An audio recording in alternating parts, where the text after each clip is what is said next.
Friday லஞ்சுக்கு ஜுக்கினியை வச்சு ஒரு சிம்பிளான அடை தான் பண்ணியிருந்தேன். ஜுக்கினியை ஃபுட் ப்ராசஸரில் கிரேட் பண்ணிக்கிட்டேன்.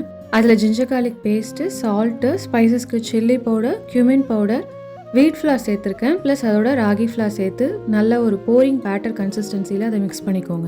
இதை அப்படியே க்ளோஸ் பண்ணி ஒரு 5 மினிட்ஸ் அப்படியே வச்சுருங்க. இதோட சைடுக்கு ஒரு ப்ரோட்டீன் சட்னி தான் ரெடி பண்ண போகிறேன்.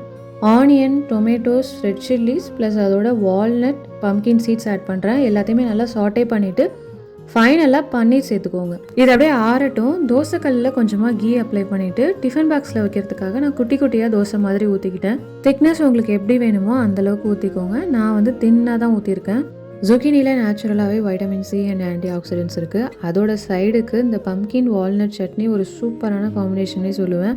நல்லா ஆறுனதும் சால்ட் சேர்த்து ஸ்மூத்தாக கிரைண்ட் பண்ணிக்கோங்க. ரெண்டுத்தோட காம்பினேஷனுமே ரொம்ப நல்லா இருந்துச்சு. டேஸ்ட்டு மட்டும் இல்லை, இந்த சட்னியில் ஜிங்க், ஒமேகா 3 ப்ரோட்டீன்னு நிறையா இருக்குது. ட்ரை பண்ணி பாருங்கள். பாய்.